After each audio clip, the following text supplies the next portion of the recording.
ഇവിടെ സൂചിപ്പിച്ചതുപോലെ വൻകിട കോർപ്പറേറ്റുകൾക്ക് താല്പര്യമുണ്ട് ഈ മണലിൽ വലിയ വാണിജ്യ മൂല്യം അതിന് കൽപ്പിക്കുന്നുണ്ട്.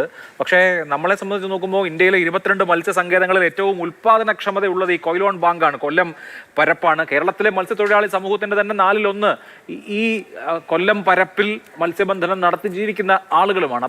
അത്രയും പ്രധാനപ്പെട്ട പ്രാധാന്യം അർഹിക്കുന്ന ഒരു മത്സ്യബന്ധന ആവാസ വ്യവസ്ഥ ഇതുമായി ബന്ധപ്പെട്ടുണ്ട് എന്നിരിക്കെ കാര്യമായ പഠനങ്ങളൊന്നുമില്ലാതെ ഇങ്ങനെ ഒരു ഖനനം നടന്നാൽ എന്ത് സംഭവിക്കുമെന്നുള്ളത് എല്ലാവർക്കും ആശങ്കയാകേണ്ട കാര്യമാണ്. ആ തരത്തിലേക്ക് ചർച്ചകൾ വികസിക്കുന്നുണ്ടോ?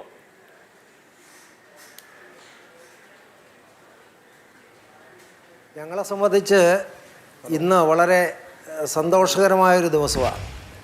കാരണം തീരദേശത്തെ മത്സ്യത്തൊഴിലാളി സംഘടനകളും ഇതര സാമുദായിക മതസംഘടനകളും യോജിച്ച് നിന്നുകൊണ്ട്, ഒറ്റക്കെട്ടായി നിന്നുകൊണ്ട് അഭൂതപൂർവമായ ഒരു ഐക്യമാണ് ഇന്ന് പ്രകടിപ്പിച്ചിരിക്കുന്നത്.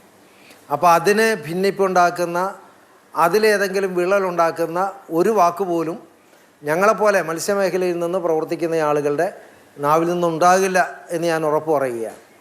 കാരണം 2021 ഇപ്പോൾ COVID-19 എങ്കിലും അതിൻ്റെ ദുരന്തങ്ങൾ നമ്മുടെ രാജ്യത്തുണ്ടായത് 20-21 ആളുകളാണ്. 4 പേര് പോലും ഒന്നിച്ചു കൂടാൻ പാടില്ല എന്ന് പറഞ്ഞ ഘട്ടത്തിലാണ് 400-ലധികം പേരെ സമ്മേളിപ്പിച്ചുകൊണ്ട് പാർലമെൻറ്റ് ചേർന്ന് ഇതിൻ്റെ പ്രാരംഭ നടപടികൾ ബ്ലൂ എക്കോണമി നയരേഖ എന്നുള്ള തരത്തിൽ ആരംഭിക്കുന്നത്. ഞങ്ങൾ അന്നു മുതൽ പ്രതിഷേധ രംഗത്തുണ്ട്. പക്ഷേ ഇന്ന് പൊതുസമൂഹത്തിനാകെ ബോധ്യപ്പെടുന്നത് 2025 കാലഘട്ടത്തിലാണ്. അതിലൊന്നാണ് ഈ പറയുന്ന കടൽ മണൽ ഖനനം. അതിനേക്കാൾ വലിയ വിപത്ത് വരുന്നുണ്ട്, കടൽ മത്സ്യകൃഷി. ഓരോ ബ്ലോക്കുകളായി തിരിച്ച് കോർപ്പറേറ്റുകൾക്ക് കൊടുക്കുന്നതിന് വേണ്ടിയുള്ള രണ്ടാമത്തെ നീക്കം വരുന്നുണ്ട്. അപ്പോൾ ഇതിനെ സംബന്ധിച്ച് മത്സ്യത്തൊഴിലാളി സംഘടനകൾ ഒറ്റക്കെട്ടായി എന്ന് പ്രഖ്യാപിച്ചത് കേരളത്തിൻ്റെ കടലിൽ നിന്ന് മണൽ വാരാൻ അനുവദിക്കില്ല എന്നുള്ളത് തന്നെയാണ്.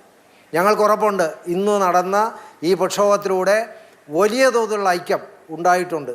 ഇത്തരം ഇപ്പോൾ സങ്കീർണമായ വിഷയങ്ങളാണിത്. ഇവിടെ ഡിബേറ്റ് നടത്തുമ്പോൾ നമുക്കത് അറിയാൻ പറ്റും. അത്തരം വിഷയങ്ങൾ സാധാരണ തൊഴിലാളികളിലേക്ക് എത്തിക്കുന്നതിന് എല്ലാ സംഘടനകളും കുറച്ച് ശ്രമം നടത്തിയിട്ടുണ്ട്.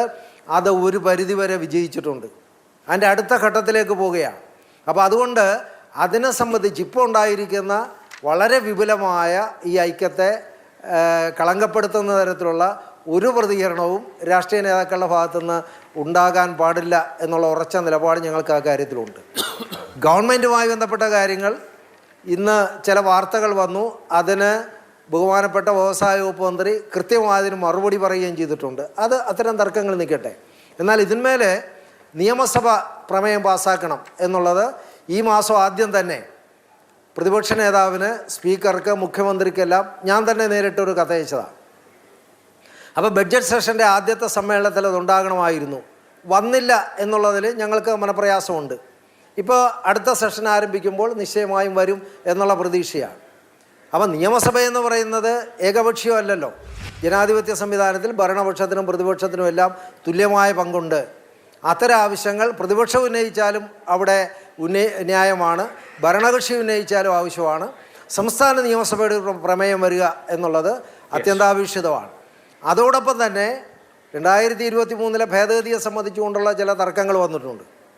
ഇന്ന് വ്യവസായ മന്ത്രി പറഞ്ഞപ്പോൾ അന്ന് പാർലമെൻറ്റിൽ MP-മാർ സംബന്ധമായ ഭേദഗതി നൽകിയില്ല എന്ന് പറയുന്ന ചില വിവാദങ്ങൾ ഞാൻ പറഞ്ഞില്ല. അത്തരം കാര്യങ്ങളിലേക്കല്ല ഇപ്പോൾ പോകേണ്ടത്. ഇപ്പോൾ പാർലമെൻറ്റ് നിയമം പാസ്സാക്കി, അത് MP-മാർ എന്ത് നിലപാടെടുത്തു എന്നുള്ളതെല്ലാം വേറെ വിഷയം. പക്ഷേ ആ പാർലമെൻറ്റ് പാസ്സാക്കിയ നിയമത്തെ മാറ്റിമറിക്കണം. അത് കഴിയുമെന്ന് ചില ആളുകൾ ചോദിക്കുന്നുണ്ട്. കഴിയും. അതാണല്ലോ കർഷക സമരം. പാർലമെൻറ്റ് പാസ്സാക്കിയ നിയമം പാർലമെൻറ്റ് തന്നെ പിൻവലിക്കേണ്ടി വന്നില്ലേ? അതുകൊണ്ട് സ്വകാര്യ മേഖലക്ക് ഇത്തരം രംഗത്ത് കടന്നു വരാൻ അനുവാദം കൊടുക്കുകയും ഇപ്പോൾ ടെൻഡർ വെക്കുകയും ചെയ്യുന്ന അടിസ്ഥാനത്തിൽ ആ റോഡ് ഷോ നടന്ന ഹോട്ടലിൻ്റെ വാതിക്കൽ ഞങ്ങൾ സമരം ചെയ്തതാണ്. ഇപ്പോൾ കേന്ദ്ര പൊതുമേഖലാ സ്ഥാപനമായ IRE മാത്രമല്ല, എനിക്ക് തോന്നുന്നത് SBI ഉൾപ്പെടെയുള്ള ആളുകൾ അവിടെ ഈ രേഖകൾ വിതരണം ചെയ്യുന്നതിനും മറ്റ് സംവിധാനങ്ങൾക്കും എല്ലാം ഉണ്ടായിരുന്നു. അപ്പോൾ പൊതുമേഖലയുടെ പണമെടുത്ത് തന്നെയാണ് ഈ സമ്പത്ത് കൊള്ളയടിക്കുവാനുള്ള നീക്കം നടത്തുന്നത്. അതവിടെ നിൽക്കട്ടെ. സ്വാഭാവികമായും അതിന്മേലുള്ള നിലപാടുകൾ ഓരോ സംഘടനകൾക്കും ഉണ്ട്. നിശ്ചയമായും മത്സ്യത്തൊഴിലാളി മേഖലയിൽ എല്ലാ സംഘടനകളും യോജിച്ച് ഇതിനെതിരെ രംഗത്ത് വന്നിരിക്കുന്നു. ഇതിനു മുമ്പ് അങ്ങനെ രംഗത്ത് വന്നത് വിദേശ ട്രോളറുകൾ കടന്നു വന്നൊരു ഘട്ടത്തിലാണ്, 92-93 കാലഘട്ടങ്ങളിൽ. അന്നും മത്സ്യത്തൊഴിലാളി സംഘടനകൾ ഒന്നിച്ച് നിന്ന് പോരാട്ടം നടത്തി. അതിൻ്റെ റിസൾട്ട് ഉണ്ടായി. അടുത്ത ഗവൺമെൻറ് ഐക്യമുന്നണി ഗവൺമെൻറ് അധികാരത്തിൽ വന്നപ്പോൾ ഇത്തരത്തിലുള്ള ട്രോളറുകളുടെ കാലാവധി കഴിഞ്ഞാൽ പിന്നെ പുതുക്കേണ്ടതില്ല എന്ന് തീരുമാനിച്ചു. ഇതിനിടയിൽ മീനാകുമാരി കമ്മിറ്റി റിപ്പോർട്ട് വന്നു. മീനാകുമാരി കമ്മിറ്റിയെ നിയമിച്ചു വീണ്ടും ട്രോളറുകൾക്ക് ലൈസൻസ് നൽകാൻ വേണ്ടി. അന്നും യോജിച്ച പക്ഷവും മത്സ്യത്തൊഴിലാളി മേഖലയിലുണ്ടായി. അതും വിജയം വരിച്ചു. അതുകൊണ്ട് തന്നെ യാതൊരു തർക്കവും ഇല്ല. വിപുലമായ യോജിപ്പാണ് ഈ മേഖലയിലുള്ളത്. കൊല്ലം ബാങ്ക് മാത്രമല്ല, രണ്ടാം ഘട്ടം എന്നുള്ള തരത്തിൽ പൊന്നാനിയും ചാവക്കാടും ആലപ്പുഴയും എല്ലാം ഇതിനകത്ത് വരുന്നു എന്നുള്ളതുകൊണ്ട് കേരളത്തിൻ്റെ തീരത്തെ മൊത്തത്തിലാണ് ഇത് ബാധിക്കാൻ പോകുന്നത്.